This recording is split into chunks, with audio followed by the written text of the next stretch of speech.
星期六立法會直選論壇。新聞及公共事務部製作，主持羅輝、何翠萍。本節目只反映節目主持人及個別被訪者個人意見。早晨，咁立法會嘅選舉咧就會喺9月9號舉行啦。咁正經星期六咧就會分別舉行5個直選區嘅選區嘅選舉論壇嘅。咁上星期咧就做過九龍東啦。咁今個星期咧輪到九龍西嘅。咁多位候選人咧喺曬直播室噶啦。早晨咁多位。早晨。呢一區咧共有9張候選名單嘅，一共29個候選人啦，爭5個議席。咁我哋首先聽下我哋記者羅錦平咧就講下呢個選區嘅形勢先嚇。立法會選舉九龍西地區直選，今屆維持5席，共有9張名單角逐，包括有民主黨、人民力量、民建聯、民協、公民黨、西九新動力，同埋3張報稱獨立嘅名單。其中3個黨爭取保上屆嘅議席。中大政治及行政學系高級導師蔡子強認為，要取得最後1席入立法會，得票率至少要1/4。九龍西選區嘅選民嚟自唔同階層，好似係深水埗區係全港最窮嘅地區之一。不過美孚呢一啲地區就屬於中產區。蔡子強認為，上屆喺當區落選嘅劉千石同埋田北辰分別退出政壇或者轉到其他區出選，兩人合共所得嘅23000票，到底會留去邊一度，將會起關鍵嘅作用。民建聯啦，就係蔣麗芸。民建聯一向咧嗰啲組織票都係比較強，我相信轉咗人對佢哋影響唔係好大。黃毓民由社民連轉咗去做人民力量，但係大家知道咧，黃毓民嘅得票係佢個人票遠遠多過嗰個政黨嘅牌子，咁所以我相信佢要攞一席嘅機會都係高。咁剩翻落嚟咧，本來上屆排第3嘅民協嘅馮檢基，但係今屆轉咗做譚國僑。譚國僑嘅一個大嘅困難就係佢嘅知名度係比較低，咁尤其係佢啱啱上一屆區議會選舉輸埋，佢未必能夠全部攞得翻馮檢基嘅呢個選票，因此佢就可能會陷入一個苦戰。民主黨由涂謹申轉咗去做黃碧雲啦咁樣，咁但係張文光呢亦都偽氣喺黃碧雲張名單排第2。張文光嘅知名度要保送黃碧雲入去呢，我相信個難度都未必特別大。譬如美孚啊，好多都係一啲教師票。當然啦，即係剩翻落嚟梁美芬啦咁樣，梁美芬上屆有1成。咁頭先講到今屆要攞14%先有機會當選，咁所以我諗佢仲要衝多另外幾個百分點翻嚟。形勢對佢比較有利嘅呢，就係工聯會嘅呢一個所謂周聯橋呢，最後喺最後關頭決定咗唔參選。公民黨嘅毛孟靜呢，今屆呢，佢捲土重來，咁佢嘅關鍵就係話喺頭先提到幾個候選人田北辰啦、劉千石呢啲上屆有參選，今屆冇參選嘅候選人，佢能唔能夠呢吸入到佢哋嘅選票呢？又或者頭先提到啦，民協馮檢基上屆17%嘅。咁今屆轉咗呢一個譚國僑之後，亦都跌得好厲害。咁亦都會唔會俾毛孟靜瓜分咗部分嘅選票呢？咁其餘嘅候選人仲包括林依麗、黃以謙同埋黃日旭。蔡子強話，由於佢哋嘅實力未明，未能夠分析。九龍西有近438000名登記咗嘅選民，比上屆立法會選舉略少。而喺上屆嘅選舉，九龍西係全港5區當中泛民得票率最高嘅一區，一共有13萬票，得票率達到63%。咁出席今日九龍西直選論壇嘅各名單嘅代表啦，就按住立法會選舉選票上邊候選人編號嘅次序㗎，分別咧就係1號獨立嘅黃以謙，早晨。早晨。咁包括2號嘅民主黨嘅黃碧雲，早晨。3號民協嘅譚國僑，早晨。早晨。4號獨立嘅黃日旭，早晨，大家好。5號民建聯嘅蔣麗芸，早晨。6號人民力量嘅黃毓民，大家好。7號香港關注會嘅林依麗，你好。8號西九新動力嘅梁美芬，大家好。同埋9號公民黨嘅毛孟靜，早晨，大家好。咁個論壇咧會分4個部分啦，第一部分就會係候選人介紹政綱先嘅，每人會有1分鐘嘅時間。第二部分呢，就係接受九龍西選民嘅提問，個候選人有1分鐘時間回應。咁第3部分呢，就會個候選人咧互相質詢嘅，咁各位會抽籤決定對手啦，發問同埋嗰個回應嘅時間呢，每次就要喺3分半裏面完成嘅。咁發問問題嘅候選人呢，亦都可以喺限時之內咧提出追問，但係為咗俾係接受質詢嘅候選人呢，有充分嘅時間回應咧，咁發問嘅朋友呢，就開始時候提問呢，唔可以超過20秒嘅嚇，之後呢，亦都可以跟進互相提問嘅。咁但係如果超時發問呢，我哋就會喺第4部分每人1分半嘅總結時間裏面呢，就扣翻個發言時間。咁而家開始第一部分啦，候選人介紹政綱，每人有1分鐘時間，我哋會喺1分鐘完結前嘅10秒播出提示聲，咁候選人聽到 BB 呢，就先開始發言，方便我哋計時嘅。首先呢，就係1號獨立嘅黃以謙介紹佢嘅參選理念。各位聽眾早晨，我係1號黃以謙醫生。我黃以謙認為香港人生活壓力真係好大，但係我身為精神科醫生，我關注有啲人藉此鼓吹負面思維，踩香港嘅優勢，搞無謂嘅對立，令大家睇淡前景，發揮唔到我哋賴以成功嘅香港精神。我黃以謙認為香港人面對人口老化、醫療改革同埋貧富懸殊3個挑戰，唔可以治標唔治本，淨係爭取派錢加福利。我哋需要有經驗有履歷嘅人入立法會，代表我哋去推動政府做長遠性嘅策略。我黃以謙認為做議員要團結社會，發揮香港嘅正能量，唔可以各為其主，受背後政治勢力影響，淨係保皇或者搗亂。我黃以謙真獨立，撐普選，有4屆民選區議會經驗同豐富專業履歷，做過多個公職，請選人為才，揀1號黃以謙醫生。好啦，咁時間啱啱好㗎，咁跟住咧就請2號民主黨嘅黃碧雲咧講下你嘅政綱啦。大家好，我係黃碧雲，係理工大學嘅講師，普選聯嘅副召集人。我以一個學者、女性同埋基督徒嘅身份參選立法會，期望以專業嘅知識、社運嘅歷練、性別嘅視野、對公義嘅執着同埋對弱勢社群嘅關懷，投身議會服務社群。我同張文光合作推動香港民主政制，始自1986年，20多年嚟，我哋堅定不移推動民主，寸土必爭，以和平非暴力嘅方式係爭取雙普選，最終廢除功能組別。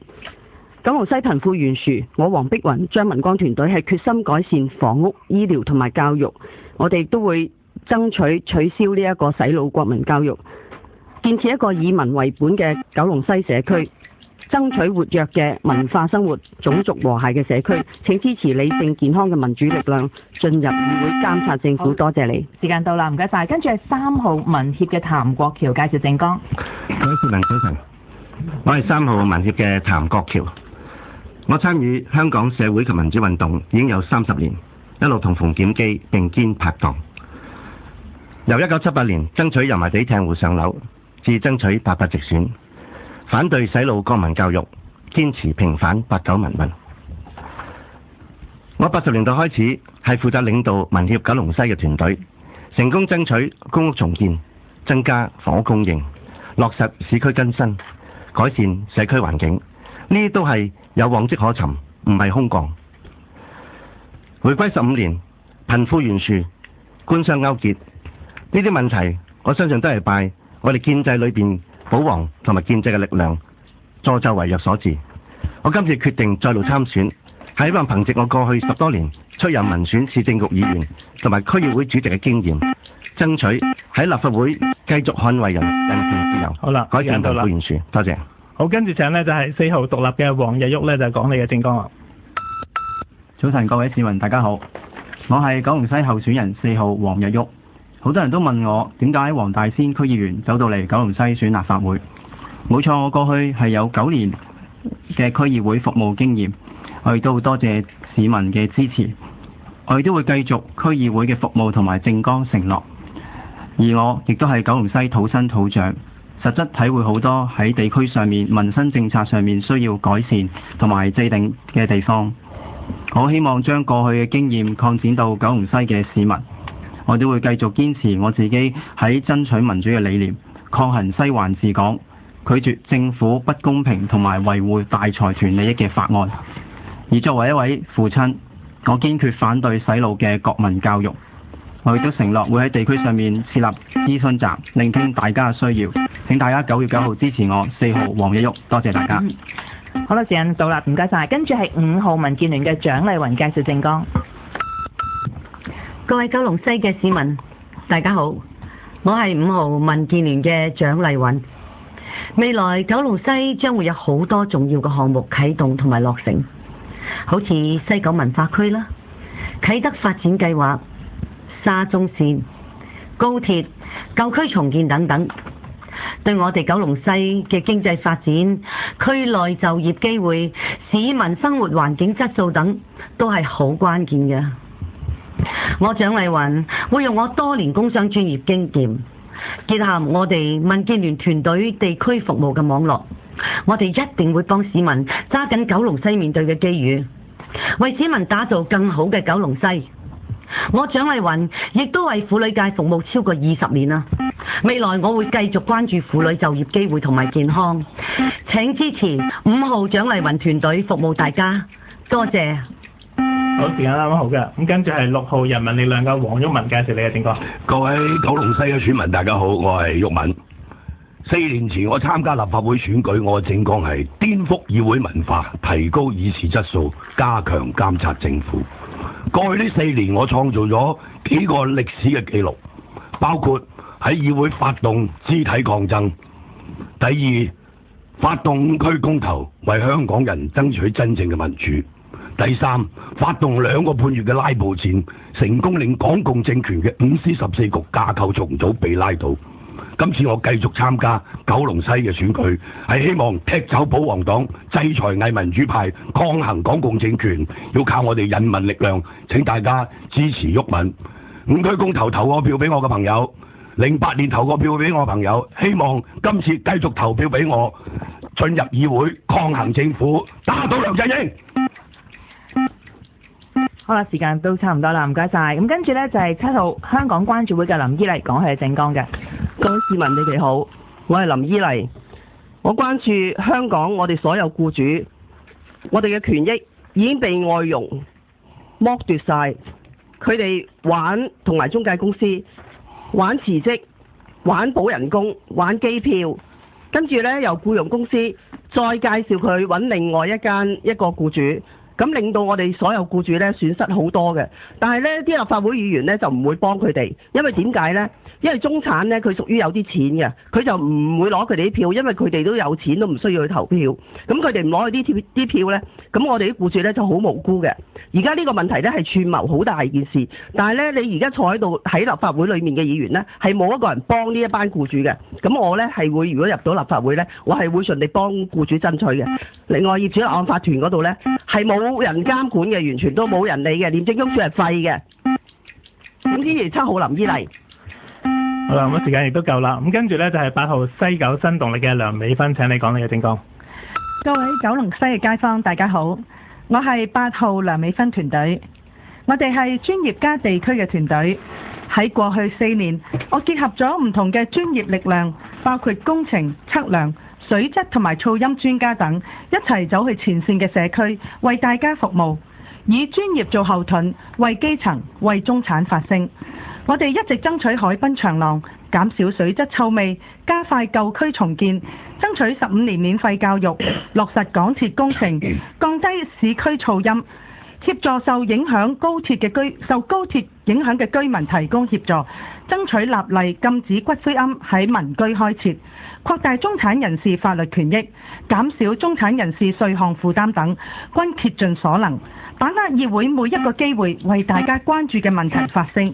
香港實在冇時間再嘥啦，我哋堅守九龍西。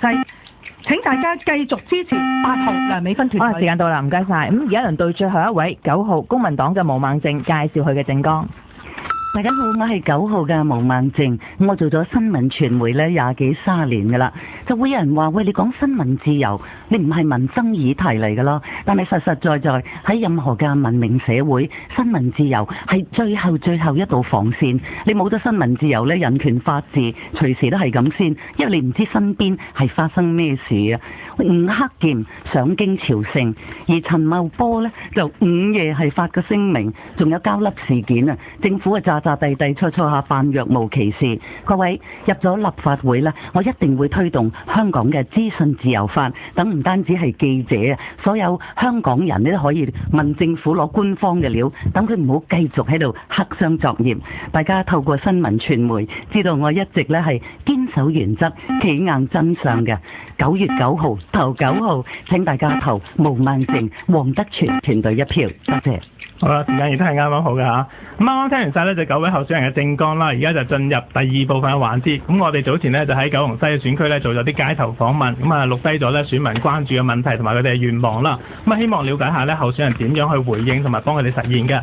咁各位出席嘅候選人呢，就喺節目開始之前已經抽咗一條問題號碼啦。而家呢就會按翻你哋抽出嚟嗰個號碼呢，就係播出翻相關選民嘅問題。咁播咗問題之後呢，就聽到 BB 聲啦，咁你哋可以開始作答噶啦。咁啊倒數嘅10秒呢，亦都會有提示信號嘅。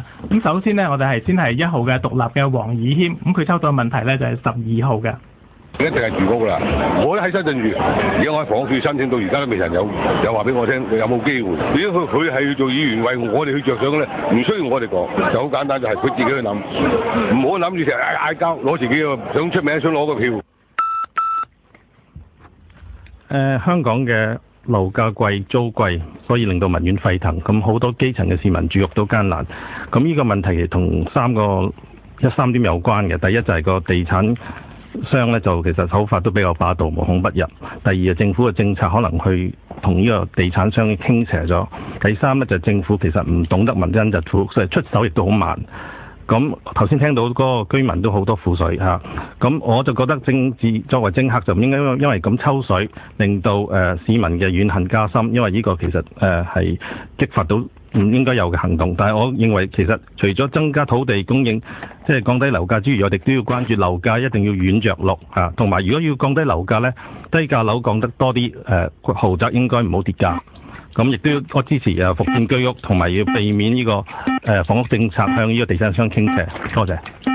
好啦，時間夠啦嘛請留意啦，天文台咧喺上午8點25分咧取消咗黃色暴雨警告㗎。好啦，繼續咧我哋嘅即係問問題時間啦。咁啊，跟住落嚟就係2號民主黨嘅黃碧雲啦，佢抽到嘅問題咧係2號問題嚟嘅。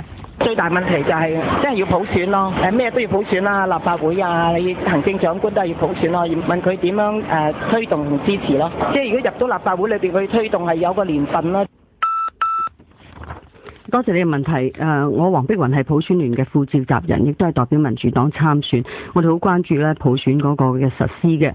嚟緊下一個階段呢，我哋需要爭取呢，就係透過一次過立法嘅方式呢，係解決成個普選嘅路線圖。我哋而家有一個嘅時間表，就係2017要普選特首，唔遲過2020一定要全面普選立法會所有議席，取消功能組別。我相信呢，喺下一個階段裏邊呢，大家一定呢係要更多嘅對話，尋求共識，係令到我哋咧係可以咧係透過呢一個嘅立法會咧係通過咧一個嘅2/3嘅多數咧係爭取咧落實呢一個嘅雙普選。我哋希望2016嘅時候係取消分組點票，減少功能組別嘅議席，最好就當然係咧係雙普選係快啲嚟到。我哋大家需要團結爭取落實。多謝你。冇補充下。咁跟住咧我就落嚟係3號民協嘅譚國橋啦。咁你抽到嘅問題咧就係22號嘅。搞好深水埗嘅窮人嘅問題啦，啲老人家喺度執紙皮咧，我覺得應該俾佢哋好啲，因為後生嗰輩咧揾唔到食，你想去俾老人家嘅生活費咧都係冇嘅，所以佢哋做咩要執垃圾咧？我係3號譚國橋。剛才位街坊講嘅問題係正正反映深水埗我哋好多係低下階層，特別啲貧困人士嗰個困難。呢個深水埗係全港一個工資收入比較低嘅社區。咁要解決貧窮問題，我覺得係有2方面。第一，我哋要喺一啲社會政策方面係要傾斜翻我哋點樣幫助我哋弱小嘅社群。舉個例，我哋而家好多喺深水埗住喺劏房嘅市民，其實佢係好急需要係大量興建公屋，要讓佢離開呢啲咁惡劣嘅環境，從而改善佢嘅生活。而第二喺一個嘅就業方面，而家政府喺嗰個社會企業個支援呢係非常唔足夠。我哋相信而家好多嘅非政府機構提供嘅社會企業，其實可以幫助到啲弱勢社群嘅就業。而第三，當然淨係提到一啲老人家，我哋會倡議就係話，而家其實就係應該要盡快研究有一個全民退休保障制度，讓我哋老人家可以退休之後係老有所養。多謝。好啦，冇補充啦，唔該晒。咁時間差唔多到8點半啦，我哋聽完新聞之後呢，會繼續正經星期6九龍西直選論壇嘅。